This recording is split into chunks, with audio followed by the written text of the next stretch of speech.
Hi friends, ದಿನದ ಎಲ್ಲಾ ಪ್ರಮುಖ ಸುದ್ದಿಯನ್ನ ನಿಮಗೆ ತಲುಪಿಸುವ ಮಸ್ತ್ ಮಗ ಚಾನೆಲ್ನ ಫುಲ್ ನ್ಯೂಸ್ಗೆ ಸ್ವಾಗತ. ನಾನು ಅಮರ್ ಪ್ರಸಾದ್. ಕರ್ನಾಟಕದಲ್ಲಿ ಡಿಕೆ ಶಿವಕುಮಾರ್ ಅವರ ಆಡಳಿತ ಶುರುವಾಗಿದೆ. ಭಾರತ ಸರ್ಕಾರ $2 ಬಿಲಿಯನ್ ಮೌಲ್ಯದ ಡ್ರೋನ್ಗಳ ಖರೀದಿಗೂ ಮುಂದಾಗಿದೆ.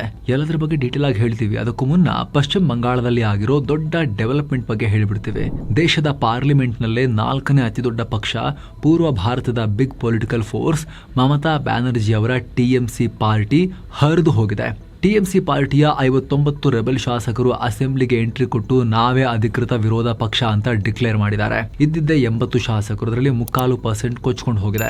ಪಾರ್ಟಿಯಿಂದ ಉಚ್ಚಾಟನೆಯಾಗಿದ್ದ ರಿತಬ್ರತ ಬ್ಯಾನರ್ಜಿ ಈ ಟೀಮ್ ಅನ್ನ ಲೀಡ್ ಮಾಡ್ತಿದ್ದಾರೆ. ಸ್ಪೀಕರ್ ರಥೀಂದ್ರನಾಥ್ ಬೋಸ್ ಅವರು ಈಗ ರಿತಬ್ರತ ಅವರನ್ನ ಅಧಿಕೃತವಾಗಿ ವಿಪಕ್ಷ ನಾಯಕ ಅಥವಾ LOP ಅಂತ ರೆಕಗ್ನೈಸ್ ಕೂಡ ಮಾಡಿದ್ದಾರೆ. 60 ಶಾಸಕರು ಸಪೋರ್ಟ್ ಮಾಡಿದ್ದು 58 ಶಾಸಕರು ಸೈನ್ ಮಾಡಿರೋ ಲೆಟರ್ ಅನ್ನ ಸ್ಪೀಕರ್ಗೆ ಕೊಟ್ಟಿದ್ದಾರೆ. ಈ ರೆಬೆಲ್ ಟೀಮ್ ನಲ್ಲಿ ಜಾವೇದ್ ಅಹಮದ್ ಖಾನ್, ಅನೂಪ್ ರಾಯ್, ಚಂದ್ರನಾಥ್ ಸಿನ್ಹಾ ಮತ್ತು ಸಬೀನಾ ಯಾಸ್ಮಿನ್ ತರಹದ ಮಾಜಿ ಮಂತ್ರಿಗಳು ಕೂಡ ಇದ್ದಾರೆ. ಮಮತಾ ಪಾರ್ಟಿ ಹರಿದು ಹೋಗಿದೆ. ವಿಪಕ್ಷ ನಾಯಕನ ಚೇಂಬರ್ ಕೀ ತಗೊಂಡ್ಮೇಲೆ ರಿತಬ್ರತ ಮಾತನಾಡಿದ್ದಾರೆ. ಮಮತಾ ಬ್ಯಾನರ್ಜಿ ಅವರು ನಮ್ಮ ಲೀಡರ್, ಅದನ್ನು ಒಪ್ಕೊಳ್ತೀವಿ. ಪಾರ್ಟಿ ಒಡೆಯೋ ಉದ್ದೇಶ ನಮಗಿಲ್ಲಪ್ಪ. ಟಿಎಂಸಿ ಬಾವುಟದ ಅಡಿಯಲ್ಲೇ ಕೆಲಸ ಮಾಡ್ತೀವಿ. ಮಮತಾ ಅವರು ನಮಗೆ ಗೈಡ್ ಮಾಡ್ಕೊಂಡಿರಿ ಅನ್ನೋ ಹೇಳಿಕೆ ಕೊಟ್ಟಿದ್ದಾರೆ. ಜೊತೆಗೆ ಇದು ವ್ಯಕ್ತಿ ಪೂಜೆ ವಿರುದ್ಧದ ಕಲೆಕ್ಟಿವ್ ಹೋರಾಟ ಅಂತ ಹೇಳಿ ಮಮತಾ ಅಳಿಯ ಅಭಿಷೇಕ್ ಬ್ಯಾನರ್ಜಿಗೆ ಚೆನ್ನಾಗಿ ಅಭಿಷೇಕ ಮಾಡಿದ್ದಾರೆ. ನಮ್ಮ ಹತ್ರ 3/2 ಶಾಸಕರ ಬಲ ಇದೆ.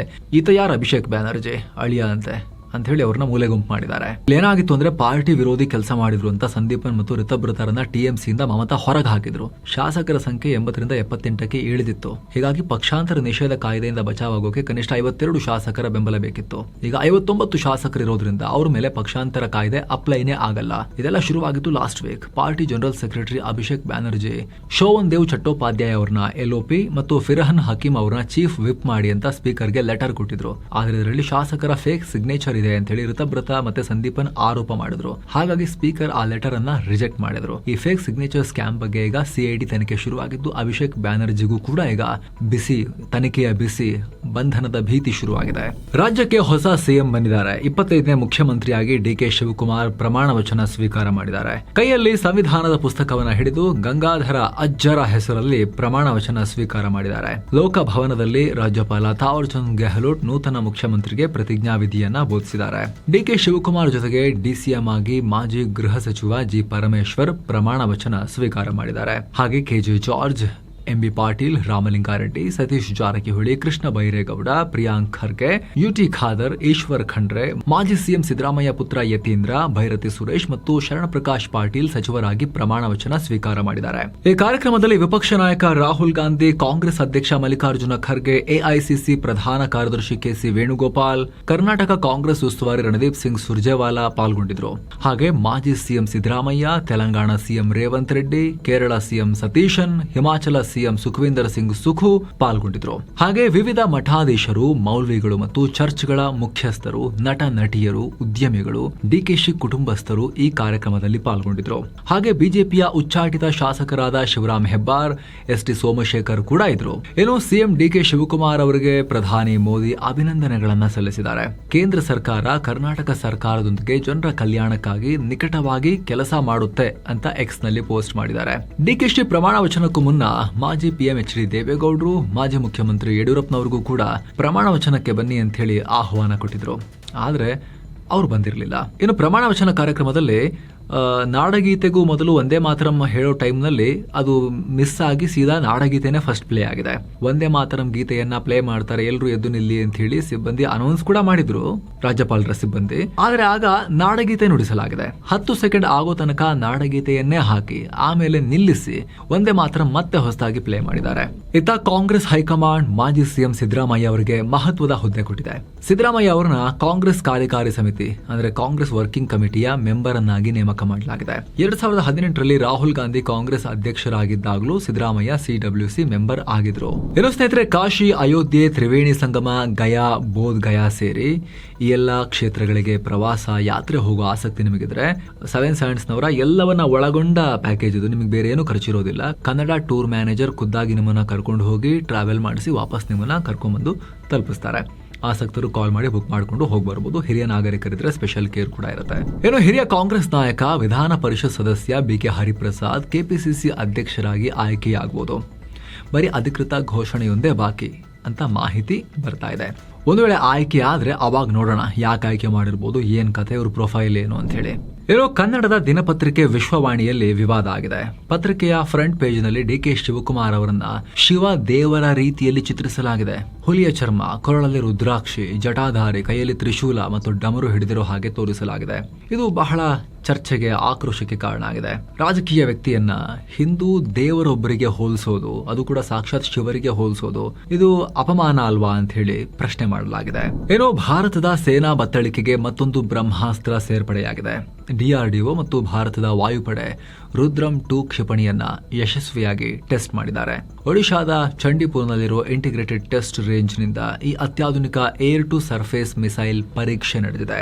ಸುಖೋಯ್ ಯುದ್ಧ ವಿಮಾನದಿಂದ ಉಡಾವಣೆಗೊಂಡ ಈ ಮಿಸೈಲ್ ಪಿನ್ ಪಾಯಿಂಟ್ ಅಕ್ಯುರಸಿಯಲ್ಲಿ ಟಾರ್ಗೆಟ್ ಅನ್ನ ಹಿಟ್ ಮಾಡಿದೆ. ಈ ರುದ್ರಂ ಒಂದು anti radiation missile. War time ನಲ್ಲಿ ಶತ್ರು ದೇಶದ ರೇಡಾರ್ಗಳು ಮತ್ತು ಕಮ್ಯುನಿಕೇಶನ್ ಆಸೆಟ್ಸ್ ಇಂದ ಸೂಸುವ ರೇಡಿಯೇಷನ್ ಅನ್ನ ಹುಡುಕಿ ಹೋಗಿ ಅವುಗಳನ್ನ ಹೊಡಿತಾವಿವು. ಇದನ್ನ ಮಿಲಿಟರಿ ಭಾಷೆಯಲ್ಲಿ ಸಿಯಾಡ್ ಅಥವಾ ಡಿಯಾಡ್ ಅಂತ ಕರೆಯಲಾಗುತ್ತೆ. ಅಂದ್ರೆ ಸಪ್ರೆಷನ್ ಆಫ್ ಎನಿಮಿ ಏರ್ ಡಿಫೆನ್ಸಸ್ ಅಥವಾ ಡಿಸ್ಟ್ರಕ್ಷನ್ ಆಫ್ ಎನಿಮಿ ಏರ್ ಡಿಫೆನ್ಸಸ್ ಅಂತ ಆ ಕಾರ್ಯಾಚರಣೆಗಳಿಗೆ ಬಳಸ್ತಾರೆ ಇದನ್ನ. ಇದು ಶತ್ರುಗಳ ರೇಡಿಯೋ ಫ್ರೀಕ್ವೆನ್ಸಿ ಬರೋ ಜಾಗಗಳನ್ನ, ಅಂದ್ರೆ ಮುಖ್ಯವಾಗಿ ರೇಡಾರ್ ಅಥವಾ ಕಮ್ಯುನಿಕೇಶನ್ ಸಿಸ್ಟಮ್ಸ್ ಅನ್ನ ಜಸ್ಟ್ ಆನ್ ಮಾಡಿಟ್ಕೊಂಡ್ರೆ ಸಾಕು. ಅವರು ಅವುಗಳನ್ನ ಆ ರೇಡಿಯೇಷನ್ ಆಧಾರದಲ್ಲೇ ಟ್ರ್ಯಾಕ್ ಮಾಡಿ ಎಲ್ಲೇ ಇದ್ರೂ ಹುಡ್ಕೊಂಡು ಹೋಗಿ ಹೊಡೆಯೋ ಸಾಮರ್ಥ್ಯವನ್ನ ಈ ಮಿಸೈಲ್ಗಳು ಹೊಂದಿವೆ. ಸುಮಾರು 300 ಕಿಲೋಮೀಟರ್ ದೂರದಲ್ಲಿರೋ ಟಾರ್ಗೆಟ್ ಅನ್ನ ಕೂಡ ಧ್ವಂಸ ಮಾಡ್ತವೆ. ಪಂಜಾಬ್ ಗಡಿಯಿಂದ ಪಾಕ್ನ ಲಾಹೋರ್, ಸಿಯಾಲ್ಕೋಟ್, ಸರ್ಗೋದಾ ಏರ್ ಬೇಸ್ ಗಳನ್ನ ಕೂಡ ಈಸಿಯಾಗಿ ಟಾರ್ಗೆಟ್ ಮಾಡಬಹುದು. ಈ ಮಿಸೈಲ್ ಬರೋಬ್ಬರಿ 200 ಕೆಜಿ ತೂಕದ ಸ್ಫೋಟಕವನ್ನ ಹೊತ್ಕೊಂಡು ಹೋಗೋ ಸಾಮರ್ಥ್ಯವನ್ನ ಹೊಂದಿದೆ. 3 ರಿಂದ 15 ಕಿಲೋಮೀಟರ್ ಎತ್ತರದಲ್ಲಿ ಹಾರಾಡುವ ಫೈಟರ್ ಜೆಟ್ಗಳಿಂದ ಈಸಿಯಾಗಿ ಇವುಗಳನ್ನ ಫೈರ್ ಮಾಡಬಹುದು. ಇದರಲ್ಲಿ ಇನ್ ಬಿಲ್ಟ್ ಆಗಿ GPS ಮತ್ತು ಹೈಬ್ರಿಡ್ ನ್ಯಾವಿಗೇಷನ್ ಸಿಸ್ಟಮ್ ಇರೋದ್ರಿಂದ ಶತ್ರುಗಳ ಟಾರ್ಗೆಟ್ ಅನ್ನ ಯಶಸ್ವಿಯಾಗಿ ರೀಚ್ ಆಗುತ್ತೆ. ಸಂಪೂರ್ಣವಾಗಿ ಭಾರತದಲ್ಲೇ ರೆಡಿಯಾಗಿರೋ ಮಿಸೈಲ್ ಸದ್ಯ ಸೇನೆಯಲ್ಲಿರೋ ರಷ್ಯಾದ KH-31 ಮಿಸೈಲ್ ಗಳನ್ನ ರಿಪ್ಲೇಸ್ ಮಾಡುತ್ತೆ. ಏನೋ ಭಾರತದ ಡಿಫೆನ್ಸ್ ಸೆಕ್ಟರ್ ನಲ್ಲಿ ದೊಡ್ಡ ಡೆವಲಪ್ಮೆಂಟ್ ಆಗ್ತಾ ಇದೆ. ಸೇನೆಗೆ ಬೇಕಾಗಿರೋ ಮಿಲಿಟರಿ ಡ್ರೋನ್ಸ್ ಗಾಗಿ ಕೇಂದ್ರ ಸರ್ಕಾರ ಈ ವರ್ಷ ಬರೋಬ್ಬರಿ $2 ಬಿಲಿಯನ್ ಖರ್ಚು ಮಾಡೋಕೆ ಮುಂದಾಗಿದೆ. ಸೇನೆಯ ಫಾಸ್ಟ್ ಟ್ರ್ಯಾಕ್ ಪ್ರೊಕ್ಯೂರ್ಮೆಂಟ್ ಯೋಜನೆ ಅಡಿ ಮುಂದಿನ 18 ರಿಂದ 24 ತಿಂಗಳ ಒಳಗಡೆ ಈ ಡ್ರೋನ್ ಗಳ ಖರೀದಿ ಪ್ರಕ್ರಿಯೆ ಆಗುತ್ತೆ. ಡ್ರೋನ್ ಸೆಕ್ಟರ್ ನಲ್ಲಿ ಭಾರತದ ಅತಿ ದೊಡ್ಡ ಡೀಲ್ ಅಂತ ಡ್ರೋನ್ ಫೆಡರೇಷನ್ ಆಫ್ ಇಂಡಿಯಾ ಅಥವಾ DFI ಅಧ್ಯಕ್ಷ ಸ್ಮಿತ್ ಶಾ ಹೇಳಿದ್ದಾರೆ. ಇನ್ನು ದಿಲ್ಲಿಯ ಫ್ಲೋರಿಶ್ ಇನ್ ಹೋಟೆಲ್ ನಲ್ಲಿ ನಡೆದ ಅಗ್ನಿ ದುರಂತದಲ್ಲಿ ಮೃತಪಟ್ಟವರ ಸಂಖ್ಯೆ 21ಕ್ಕೆ ಏರಿಕೆಯಾಗಿದೆ. ಹಲವರ ಸ್ಥಿತಿ ಗಂಭೀರವಾಗಿದೆ. ಹಾಸ್ಪಿಟಲ್ಗೆ ದಾಖಲು ಮಾಡಲಾಗಿದೆ. 40ಕ್ಕೂ ಅಧಿಕ ಜನರನ್ನ ರಕ್ಷಿಸಲಾಗಿದೆ. ಮೃತಪಟ್ಟವರಲ್ಲಿ 18 ಜನ ವಿದೇಶಿಗರಿದ್ರು. ಬಾಂಗ್ಲಾ, ಸೊಮಾಲಿಯಾ, ಲೈಬೇರಿಯಾ, ಅಫ್ಘಾನಿಸ್ತಾನ್ ಮತ್ತು ಮೊಜಾಂಬಿಕ್ ಮೂಲದವರಿದ್ರು ಅಂತ ಗೊತ್ತಾಗಿದೆ. ಪ್ರಾಣ ಉಳಿಸಿಕೊಳ್ಳೋಕೆ ಕೆಲವರು ಮೇಲಿಂದ ಜಿಗಿತಾ ಇರೋದು ಕೂಡ ಕಂಡು ಬಂದಿದೆ. ಪ್ರಾಥಮಿಕ ತನಿಖೆ ಪ್ರಕಾರ ಸಿಲಿಂಡರ್ ಬ್ಲಾಸ್ಟ್ ಅಥವಾ ಶಾರ್ಟ್ ಸರ್ಕ್ಯೂಟ್ ನಿಂದ ಬೆಂಕಿ ಹತ್ತಿಕೊಂಡಿರಬಹುದು ಅಂತ ಶಂಕಿಸಲಾಗಿದೆ.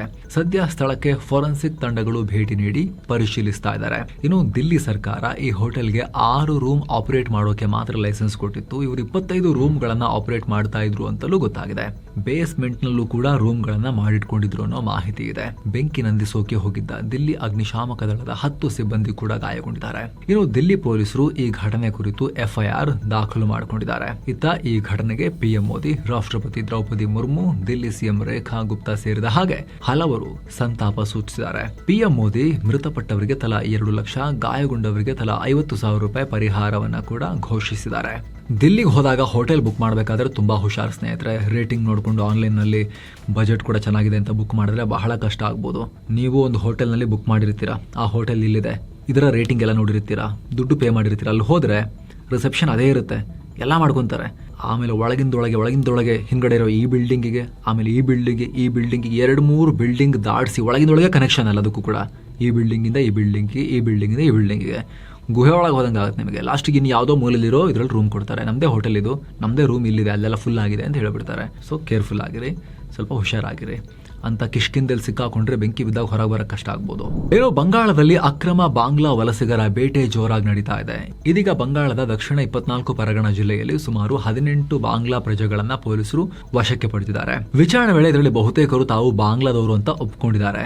ಬಾಂಗ್ಲಾದೇಶದವರು ಅಂತ ಏಜೆಂಟ್ಗಳ ಸಹಾಯದಿಂದ ಅಕ್ರಮವಾಗಿ ಗಡಿ ದಾಟಿ ಭಾರತಕ್ಕೆ ಹಾರ್ಕೊಂಡಿದ್ವಿ ಅಂತ ಒಪ್ಕೊಂಡಿದ್ದಾರೆ. ಕಳೆದ 3 ರಿಂದ 3.5 ವರ್ಷಗಳ ಕಾಲ ಬಂಗಾಳದ ಕುಲ್ತಾಲಿ ಅನ್ನೋ ಹಳ್ಳಿಯಲ್ಲಿ ಹೋಗಿ ಸೇರ್ಕೊಂಡ್ಬಿಟ್ಟಿದ್ರು. ಭಾರತೀಯರ ತರ ಆಗ್ಲಿಕ್ಕೆ ಟ್ರೈ ಮಾಡ್ತಾ ಇದ್ರು ಇವರು, ಮಿಕ್ಸ್ ಆಗ್ಲಿಕ್ಕೆ.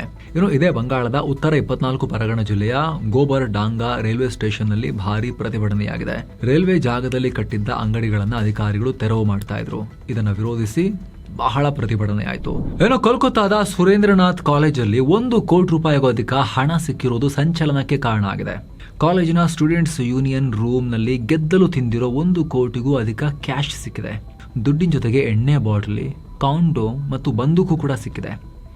ಕ್ಯಾಂಪಸ್ನಲ್ಲೇ 2 AC ಬೆಡ್ರೂಮ್ಗಳು ಕೂಡ ಸಿಕ್ಕಿವೆ. ಕ್ಯಾಂಪಸ್ನಲ್ಲಿ AC ಬೆಡ್ರೂಮ್ ಮೇಲ್ನೋಟ ಕಾಣೋದಿದು ಮಲ್ಕೊಳ್ಳೋಕ್ಕೆ ಅಂತ. ಆದರೆ TMC ಲೀಡರ್ಗಳು ಇದನ್ನ ಮಸಾಜ್ ಮಾಡಿಸ್ಕೊಳ್ಳೋಕೆ ಯೂಸ್ ಮಾಡ್ತಾ ಇದ್ರಂತೆ.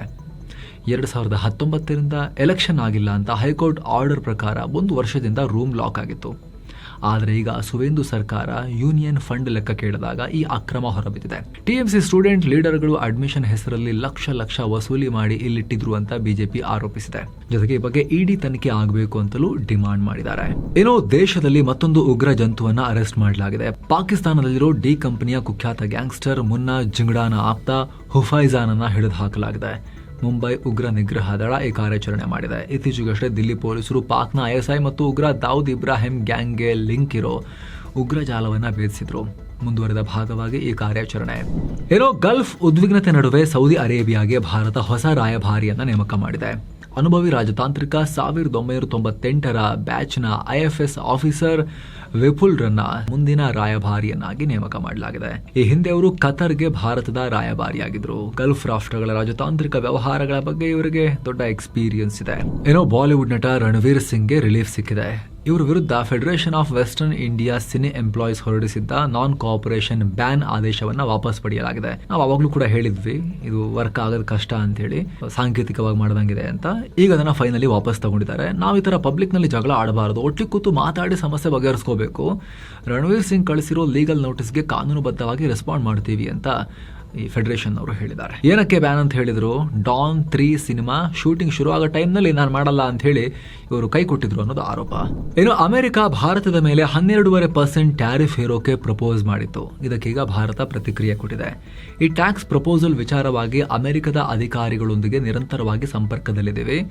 ಅಮೆರಿಕ ಪ್ರಪೋಸ್ ಮಾಡಿರೋ ಈ 12.5% ಎಕ್ಸ್ಟ್ರಾ ಟ್ಯಾಕ್ಸ್ ರೂಲ್ಸ್ ಇನ್ನೂ ಫೈನಲ್ ಆಗಿಲ್ಲ. ಈ ವಿಚಾರದಲ್ಲಿ ಜುಲೈ 7ನೇ ತಾರೀಕು ಪಬ್ಲಿಕ್ ಹಿಯರಿಂಗ್ ಆಗುತ್ತೆ, ಆಮೇಲಷ್ಟೇ ನಿರ್ಧಾರ ಆಗುತ್ತೆ ಅಂತ ಹೇಳಿದೆ. ಏನೋ ಭಾರತದ ನೇಬರ್ಹುಡ್ ಫಸ್ಟ್ ಪಾಲಿಸಿಯನ್ನ ಸ್ಟ್ರಾಂಗ್ ಮಾಡೋಕೆ PM ನರೇಂದ್ರ ಮೋದಿ ನೇಪಾಳದೊಂದಿಗೆ ಮಹತ್ವದ ಮಾತುಕತೆ ನಡೆಸಿದ್ದಾರೆ. ನೇಪಾಳದ ಆಡಳಿತಾರೂಢ ಪಕ್ಷ ಬಾಲೇಂದ್ರ ಶಾ ಅವರ ಪಾರ್ಟಿ ಅಥವಾ ಬಾಲೇಂದ್ರ ಶಾ ಅವರನ್ನ ಪ್ರೈಮ್ ಮಿನಿಸ್ಟರ್ ಮಾಡಿರೋ ಪಾರ್ಟಿ ರಾಷ್ಟ್ರೀಯ ಸ್ವತಂತ್ರ ಪಾರ್ಟಿ, ಅದರ ಚೀಫ್ ರವಿ ಲಾಮಿಛಾನೆ ದಿಲ್ಲಿಯಲ್ಲಿ PM ನರೇಂದ್ರ ಮೋದಿ ಅವರನ್ನ ಮೀಟ್ ಆಗಿದ್ದಾರೆ. ಈ ಮೀಟಿಂಗ್ನಲ್ಲಿ ನೇಪಾಳದ ಹೊಸ ಪೊಲಿಟಿಕಲ್ ಲೀಡರ್ಶಿಪ್ ಜೊತೆಗೆ ಸೇರಿ ನಮ್ಮ ಸ್ಪೆಷಲ್ ರಿಲೇಶನ್ಶಿಪ್ ಅನ್ನ ಇನ್ನಷ್ಟು ಡೀಪ್ ಮಾಡೋಣ ಅಂತ ಹೇಳಿ ಚರ್ಚೆ ಮಾಡಿದ್ದಾರೆ.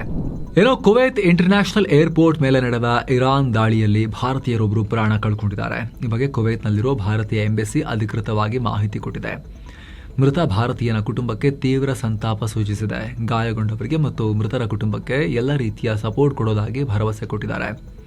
ಏನೋ ಕುವೈತ್ ಮೇಲೆ ನಡೆದ ದಾಳಿಯನ್ನ ಭಾರತ ಖಂಡಿಸಿದೆ. ಏನು ಷೇರುಪೇಟೆ ಮತ್ತು ಬಿಸ್ನೆಸ್ ವಿಚಾರಕ್ಕೆ ಬಂದ್ರೆ ಭಾರತದ ಷೇರುಪೇಟೆ ರೆಡ್ ನಲ್ಲಿ ಎಂಡ್ ಆಗಿದೆ. 303 ಪಾಯಿಂಟ್ಸ್ ಅಥವಾ 0.41% ಡೌನ್ ಆಗಿ 74,346ಕ್ಕೆ ರೀಚ್ ಆಗಿದೆ. ನಿಫ್ಟಿ 77 ಪಾಯಿಂಟ್ಸ್ ಅಥವಾ 0.33% ಬಿದ್ದು 23,405ಕ್ಕೆ ತಲುಪಿದೆ. ನಿಫ್ಟಿ ಮಿಡ್ ಕ್ಯಾಪ್ ಇಂಡೆಕ್ಸ್ 0.40% ಬಿದ್ದರೆ ಸ್ಮಾಲ್ ಕ್ಯಾಪ್ ಇಂಡೆಕ್ಸ್ 0.16% ಬಿದ್ದಿದೆ. ಅಮೆರಿಕ ಮತ್ತು ಇರಾನ್ ನಡುವಿನ ಮಾತುಕತೆಯಲ್ಲಿ ಯಾವುದೇ ರೀತಿಯ ಪ್ರೋಗ್ರೆಸ್ ಆಗ್ತಾ ಇಲ್ಲ. ಈ ಮಧ್ಯೆ ಮಿಡಲ್ ಈಸ್ಟ್ನಲ್ಲಿ ಪುನಃ ಸಂಘರ್ಷ ಭುಗಿಲೆದ್ದಿದೆ. ಹೀಗಾಗಿ ಮತ್ತೆ ಕಚ್ಚಾ ತೈಲ ಬೆಲೆ ಏರಿಕೆಯಾಗಿದೆ. ಫುಲ್ ನ್ಯೂಸ್ ರೆಕಾರ್ಡ್ ಆಗೋ ವೇಳೆ ಪರ್ ಬ್ಯಾರೆಲ್ ಕ್ರೂಡ್ ಆಯಿಲ್ $98 ಆಸುಪಾಸಲ್ಲಿತ್ತು. ಮತ್ತೆ ಮೇಲಕ್ಕೆ ಹೋಗ್ತಾ ಇದೆ. ಹಾರ್ಮುಜ್ ಜಲಸಂಧಿ ಯಾವಾಗ ಓಪನ್ ಆಗುತ್ತೆ ಅನ್ನೋ ಬಗ್ಗೆನೂ ಕ್ಲಾರಿಟಿ ಇಲ್ಲ. ಬಾಬ್ ಎಲ್ ಮ್ಯಾಂಡೆಬ್ ಜಲಸಂಧಿ ಇನ್ನೊಂದು ಸೈಡ್ ಕೂಡ ಕ್ಲೋಸ್ ಆಗೋ ಅಪಾಯವನ್ನು ನಾವು ನೋಡ್ತಾ ಇದ್ದೀವಿ. ಹೆಚ್ಚು ತೈಲ ಆಮದು ಮಾಡೋ ಭಾರತದ ಮೇಲೆ ನೆಗೆಟಿವ್ ಪರಿಣಾಮ ಆಗ್ತಾ ಇದೆ ಅಂತೇಳಿ ಹೂಡಿಕೆದಾರರು ಆತಂಕಗೊಂಡಿದ್ದಾರೆ. ಇಂಡಿಯನ್ ಸ್ಟಾಕ್ಸ್ನ ಮಾರ್ತಿದ್ದಾರೆ. ಇದರಿಂದ ಮಾರ್ಕೆಟ್ ಮತ್ತೆ ರೆಡ್ನಲ್ಲಿ ಎಂಡ್ ಆಗಿದೆ. TCS, Tech Mahindra, HCL Technologies, Infosys ಮತ್ತು ವಿಪ್ರೋ ಸೇರಿ ಸಾಕಷ್ಟು ಕಂಪನಿಗಳು ರೆಡ್ನಲ್ಲಿದ್ವು. Apollo hospitals, Max Healthcare, Tata Motors passenger vehicles, SBI ಮತ್ತು ICICI ಬ್ಯಾಂಕ್ ಸೇರಿ ಸಾಕಷ್ಟು ಸ್ಟಾಕ್ಸ್ ಗ್ರೀನ್ನಲ್ಲೂ ಕೂಡ ಇದ್ವು. Overall forward decline ratio ನೋಡಿದ್ರೆ BSEನಲ್ಲಿ 2,452 ಸ್ಟಾಕ್ಸ್ ರೆಡ್ನಲ್ಲಿದ್ರೆ 1,758 ಸ್ಟಾಕ್ಸ್ ಮಾತ್ರ ಗ್ರೀನ್ನಲ್ಲಿದ್ವು. ಡಾಲರ್ ಮುಂದೆ ರೂಪಾಯಿ ಮೌಲ್ಯ 38 ಪೈಸೆ ಡೌನ್ ಆಗಿ $95.65 ಆಗಿದೆ. ಏನೋ ವಿಮಾನಯಾನ ಕ್ಷೇತ್ರಕ್ಕೆ ಕೇಂದ್ರ ಸರ್ಕಾರ 10,000 ಕೋಟಿ ರೂಪಾಯಿನ ಪ್ರೈಸ್ ಸ್ಟೆಬಿಲೈಸೇಷನ್ ಫಂಡ್ ಅನ್ನ ರಿಲೀಸ್ ಮಾಡಿ ಭಾರಿ ರಿಲೀಫ್ ಕೊಟ್ಟಿದೆ. ಯುದ್ಧದ ಎಫೆಕ್ಟ್ನಿಂದಾಗಿ ಮಾರ್ಚ್ನಲ್ಲಿ 60.5 ರೂಪಾಯಿ ಇದ್ದ ವಿಮಾನದ ಇಂಧನ ಬೆಲೆ ಮೇ ತಿಂಗಳಲ್ಲಿ 142 ರೂಪಾಯಿಗೆ ಏರಿಕೆಯಾಗಿತ್ತು. ಹೀಗಾಗಿ ಏರ್ಲೈನ್ಸ್ ಹಾಗೂ ಪ್ಯಾಸೆಂಜರ್ಸ್ ಮೇಲಿನ ಹೊರೆ ತಪ್ಪಿಸೋಕೆ ಸರ್ಕಾರ ಈ ಹೊಸ ಪ್ಲಾನ್ ತಗೊಂಬಂದಿದೆ. ಇದರ ಪ್ರಕಾರ ಗ್ಲೋಬಲ್ ಮಾರ್ಕೆಟ್ನಲ್ಲಿ ರೇಟ್ ಎಷ್ಟೇ ಜಾಸ್ತಿ ಆದರೂ ಏರ್ಲೈನ್ಸ್ಗೆ ಕೇವಲ 75 ರೂಪಾಯಿ ಮಾತ್ರ ಫಿಕ್ಸೆಡ್ ರೇಟ್ನಲ್ಲಿ ಇಂಧನ ಸಿಗುತ್ತೆ. ಆಯಿಲ್ ಕಂಪನಿಗಳಿಗೆ ಆಗೋ ಲಾಸನ್ನು ಸರ್ಕಾರ ಈ 10,000 ಕೋಟಿ ರೂಪಾಯಿನಿಂದ ಬ್ಯಾಲೆನ್ಸ್ ಮಾಡುತ್ತೆ. ಒಂದು ವೇಳೆ ರೇಟ್ ಕಮ್ಮಿ ಆದರೆ ಬರೋ ಎಕ್ಸ್ಟ್ರಾ ಲಾಭವನ್ನು ಸರ್ಕಾರ ತನ್ನ ಫಂಡ್ಗೆ ವಾಪಸ್ ಹಾಕೊಳ್ಳುತ್ತೆ. ಆದರೆ ಈ ಆಫರ್ ಬೇಕು ಅಂದರೆ ಏರ್ಲೈನ್ಸ್ ಮುಂದಿನ 3 ವರ್ಷ ಲೋಕಲ್ ಆಯಿಲ್ ಕಂಪನಿಗಳಿಂದಲೇ ಫ್ಯೂಲ್ ತಗೊಳ್ತೀವಿ ಅಂತೇಳಿ ಅಗ್ರಿಮೆಂಟ್ ಮಾಡ್ಕೋಬೇಕು. ಏನೋ ಯುದ್ಧದಿಂದಾಗಿ ಕಳೆದ 2 ತಿಂಗಳಿಂದ ಭಾರತಕ್ಕೆ ಬರ್ತಾ ಇದ್ದ ಕ್ರೂಡ್ ಆಯಿಲ್ ಮತ್ತು ಗ್ಯಾಸ್ ಸಪ್ಲೈನಲ್ಲಿ ಸ್ವಲ್ಪ ಪ್ರಾಬ್ಲಮ್ ಆಗಿತ್ತು. ಆದರೆ ಮೇ ತಿಂಗಳಲ್ಲಿದ್ದು ಮತ್ತೆ ರಿಕವರ್ ಆಗ್ತಾ ಇದೆ. ಮಾರ್ಚ್ ಮತ್ತು ಏಪ್ರಿಲ್ನಲ್ಲಿ ದಿನಕ್ಕೆ 4.5 ಮಿಲಿಯನ್ ಬ್ಯಾರೆಲ್ಸ್ ಬರ್ತಾ ಇದ್ದ ಕ್ರೂಡ್ ಆಯಿಲ್ ಮೇ ತಿಂಗಳಲ್ಲಿ $4.9 ಮಿಲಿಯನ್ ಏರಿಕೆಯಾಗಿದೆ. ಈ ಟೈಮ್ನಲ್ಲೂ ರಷ್ಯಾ ನಮಗೆ ಅತಿ ಹೆಚ್ಚು ಆಯಿಲ್ ಸಪ್ಲೈ ಮಾಡೋ ನಂಬರ್ 1 ಕಂಟ್ರಿ ಆಗಿದೆ. ಇನ್ನು ಅಡುಗೆ ಅನಿಲ LPG ವಿಚಾರಕ್ಕೆ ಬಂದರೆ ಗಲ್ಫ್ ರಾಷ್ಟ್ರಗಳಿಂದ ಬರ್ತಾ ಇದ್ದ ಸಪ್ಲೈ ಕಮ್ಮಿ ಆಗಿತ್ತು. ಜನವರಿ ಫೆಬ್ರವರಿಯಲ್ಲಿ 2 ಮಿಲಿಯನ್ ಟನ್ಗಿಂತ ಜಾಸ್ತಿ ಬರ್ತಾ ಇದ್ದ ಗ್ಯಾಸ್ ಮಾರ್ಚ್ ಮೇ ಟೈಮ್ಗೆ 1 ರಿಂದ 1.2 ಮಿಲಿಯನ್ ಟನ್ಗೆ ಇಳಿದಿದೆ. ಇದನ್ನ ಬ್ಯಾಲೆನ್ಸ್ ಮಾಡೋಕೆ ಭಾರತ ಅಮೆರಿಕದಿಂದ ಜಾಸ್ತಿ ಇಂಪೋರ್ಟ್ ಮಾಡಿಕೊಂಡು ದೇಶದಲ್ಲೇ ಪ್ರೊಡಕ್ಷನ್ ಅನ್ನು ಕೂಡ ಹೆಚ್ಚು ಮಾಡಿಕೊಂಡಿದೆ. ಇನ್ನು LNG ನ್ಯಾಚುರಲ್ ಗ್ಯಾಸ್ ಸಪ್ಲೈ ಯುದ್ಧಕ್ಕೂ ಮುಂಚೆಗಿಂತ ಜಾಸ್ತಿ ಆಗಿದೆ. ಇದರಲ್ಲಿ ಕತಾರ್ ಪಾಲು ಕಮ್ಮಿಯಾಗಿದೆ. ಆದರೆ ಅಮೆರಿಕ, ಒಮಾನ್, ನೈಜೀರಿಯಾ ಮತ್ತು ಅಂಗೋಲಾದಿಂದ ಭಾರತ ಜಾಸ್ತಿ ತರಿಸ್ಕೊಂಡಿದೆ. ಇನ್ನು ಚಿನ್ನ ಮತ್ತು ಬೆಳ್ಳಿ ಬೆಲೆ ವಿಚಾರಕ್ಕೆ ಬಂದರೆ 24 ಕ್ಯಾರೆಟ್ನ 10 ಗ್ರಾಂ ಚಿನ್ನದ ಬೆಲೆಯಲ್ಲಿ $1,258 ಕಮ್ಮಿಯಾಗಿ $1,55,036 ಆಗಿದೆ. 22 ಕ್ಯಾರೆಟ್ನ 10 ಗ್ರಾಂ ಚಿನ್ನದ ಬೆಲೆಯಲ್ಲಿ $1,152 ಕಮ್ಮಿಯಾಗಿ $1,42,013 ಆಗಿದೆ. 1 ಕೆಜಿ ಬೆಳ್ಳಿ ಬೆಲೆಯಲ್ಲಿ $3,725 ಕಮ್ಮಿಯಾಗಿ $2,61,575 ಆಗಿದೆ. ಸೊ ಫ್ರೆಂಡ್ಸ್, ಇದಾಗಿತ್ತು ಇವತ್ತಿನ ಫುಲ್ ನ್ಯೂಸ್. ನಾವು ಕುಯ್ದಿಲ್ಲ, ಎಳೆದಿಲ್ಲ, ಕಿರ್ಚಾಡಿಲ್ಲ, ಬರೀ ಸುದ್ದಿಯ ರೀತಿಯಲ್ಲಿ ತಲುಪಿಸೋ ಪ್ರಯತ್ನ ಮಾಡಿದ್ದೇವೆ. ನಮ್ಮ ಈ ಪ್ರಯತ್ನ ನಿಮಗೆ ಇಷ್ಟ ಆಗ್ತಾ ಇದ್ರೆ ನಿಮ್ಮಲ್ಲೊಂದು ಮನವಿ, ವಿಡಿಯೋ ಕೆಳಗಡೆ ಇರೋ ಜಾಯಿನ್ ಬಟನ್ ಮೂಲಕ ಆಸಕ್ತಿ ಇರೋ ವೀಕ್ಷಕರು ನಮ್ಮ ಚಾನಲ್ಗೆ ಮೆಂಬರ್ಸ್ ಆಗಿ ಜಾಯಿನ್ ಆಗ್ಬೋದು. ಆಗ ಎಲ್ಲ ಮೆಂಬರ್ ಓನ್ಲಿ ವಿಡಿಯೋಸನ್ನು ಕೂಡ ನೋಡೋಕೆ ಶುರು ಮಾಡ್ಬೋದು. ಆಸಕ್ತರು ಚೆಕ್ ಮಾಡಿ ಮತ್ತೆ ಭೇಟಿ ಆಗ್ತಿರೋಣ ಸ್ನೇಹಿತರೆ. ನಮಸ್ತೆ.